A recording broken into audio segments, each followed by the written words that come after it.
नमस्कार, मैं सिद्धार्थ शुक्ला। कल्पना कीजिए एक ऐसी दुनिया जहां आपके फेवरेट नेता की आवाज में फेक कॉल आता है जो आपको वोट बदलने पर मजबूर कर देता है, या वीडियो जहां मर चुके राजनेता जिंदा होकर चुनावी भाषण देते हैं। हाँ, हम बात कर रहे हैं एआई के उस डरावनी ताकत की जो आज की पॉलिटिक्स को हिला रही है। सोशल मीडिया पर वायरल हो रहे डीप फेक वीडियोस, फर्जी इमेजेस और एआई जनरेटेड मिस इन्फॉर्मेशन से चुनावी मैदान बदल रहा है। छत्तीसगढ़ से दिल्ली तक एआई राजनीतिक दुश्मनों की छवि खराब करने का हथियार बन गया है। क्या यह टेक्नोलॉजी डेमोक्रेसी को मजबूत करेगी या इसे तबाह? आज की स्पेशल रिपोर्ट में हम खोलेंगे एआई के इस काले राज को जो आपकी सोच को झकझोर कर रख देगी। क्योंकि ये सिर्फ खबर नहीं है, ये सिर्फ चुनावी मुद्दा नहीं है, ये मुद्दा है डेमोक्रेसी का, ये मुद्दा है लोगों की मानसिकता का जो आज एआई के जरिए बदल रही है। तो अंत तक वीडियो में बने रहिए क्योंकि इस वीडियो में तमाम विषयों पर बात होगी एआई से, और एआई के आने के बाद पॉलिटिक्स में क्या चेंजेस आया है और किस तरह से राजनेता और ये पीआर एजेंसियां एआई का उपयोग करके पॉलिटिक्स को एक नए रूप में सोशल मीडिया पर पेश कर रही है। इन तमाम विषयों पर आज बात करेंगे।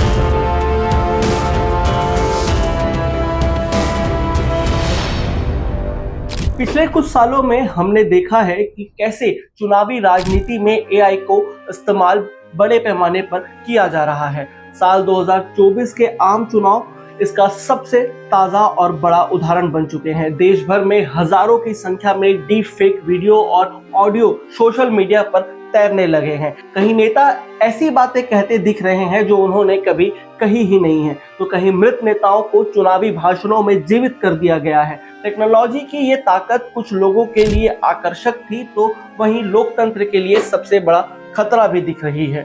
भारत में राजनीतिक दलों ने भी इसे हथियार बना लिया है। बीजेपी ने मोदी जी के भाषणों को अलग अलग भाषाओं में तुरंत अनुवाद करवाकर लाखों लोगों तक पहुंचाने के लिए एआई का सहारा लिया।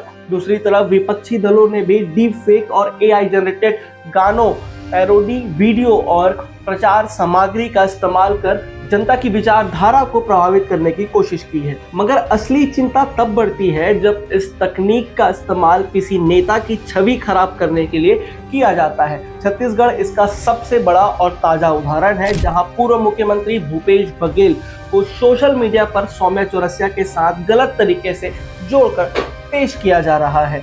एआई से बनाई गई तस्वीरें और वीडियो उनकी छवि को नुकसान पहुंचाने की कोशिश के तौर पर वायरल हो रही है। दिल्ली चुनावों में तो एआई का तड़का इतना मसालेदार था कि आम आदमी पार्टी ने एआई वीडियो बनाया जहां बाबा साहेब अम्बेडकर अरविंद केजरीवाल को आशीर्वाद देते नजर आए। वीडियो वायरल हुआ, इससे वोटर्स में कंफ्यूजन पैदा हुआ और सोच फैली कि क्या एआई डेमोक्रेसी की हेल्प कर रहा है या हाईजैक। और अब तो बिहार चुनाव भी इस खेल का अखाड़ा बन चुका है। हाल ही में आरजेडी ने एआई की मदद से मोदी और नीतीश कुमार का मजाक उड़ाते हुए पैरोडी वीडियो जारी किया, जिसमें उन्हें बारिश में नाचते हुए दिखाया गया। वहीं बीजेपी ने भी पलटवार करते हुए गैंग्स ऑफ घोटालेबाज नामक एआई वीडियो निकाला, जिसमें लालू प्रसाद यादव और तेजस्वी यादव पर करारा हमला बोला गया।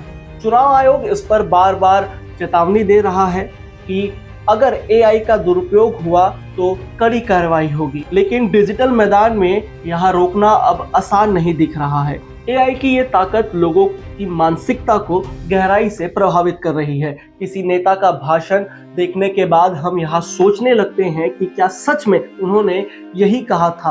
किसी तस्वीर को देखकर लगता है कि क्या वाकई यहाँ हुआ होगा। लोकतंत्र की असली लड़ाई अब सोशल मीडिया की स्क्रीन पर लड़ी जा रही है, जहाँ सच और झूठ के बीच की रेखा इतनी पतली हो गई है कि आम जनता अक्सर धोखा खा जाते हैं। लेकिन दोस्तों, हर तकनीक का एक समाधान भी होता है। आज ऐसे कई एआई टूल्स सामने आ रहे हैं जो लगभग 99% सटीकता से डीप फेक की पहचान कर सकते हैं। सरकार की लगातार एडवाइजरी जारी कर रही है, लेकिन असली हथियार जनता की जागरूकता ही है। तो सवाल ये है कि आने वाले समय में राजनीति और लोकतंत्र किस दिशा में जाएगा? क्या हम तकनीक का इस्तेमाल जनता तक सच्चाई पहुंचाने के लिए करेंगे या झूठ का महल खड़ा करने के लिए। यही सोच हमें तय करनी है। एआई पॉलिटिक्स का ये नया युग रोमांच भी है और खतरनाक भी। हमें सिर्फ एक चीज याद रखनी होगी कि सतर्क रहिए, क्योंकि अब आपकी आंखों के सामने दिखने वाला हर दृश्य सच नहीं होगा। और ये भी हो सकता है कि वो वीडियो, वो भाषण एआई के किसी सॉफ्टवेयर से बनाया गया होगा जो आप तक पहुंचाया गया होगा। तो किसी भी चीज पर प्रतिक्रिया करने से पहले 10 बार सोचिएगा, समझिएगा, फिर प्रतिक्रिया करिएगा, क्योंकि एआई और पॉलिटिक्स आज एक ऐसे मैदान पर दोनों खड़े हैं जिसका अनुमान लगाना हम सब के लिए एक कठिन काम है। तब तक के लिए अब मैं इस खबर को यही विराम देता हूँ। नमस्कार, मैं सिद्धार्थ शुक्ला, व्यवहार।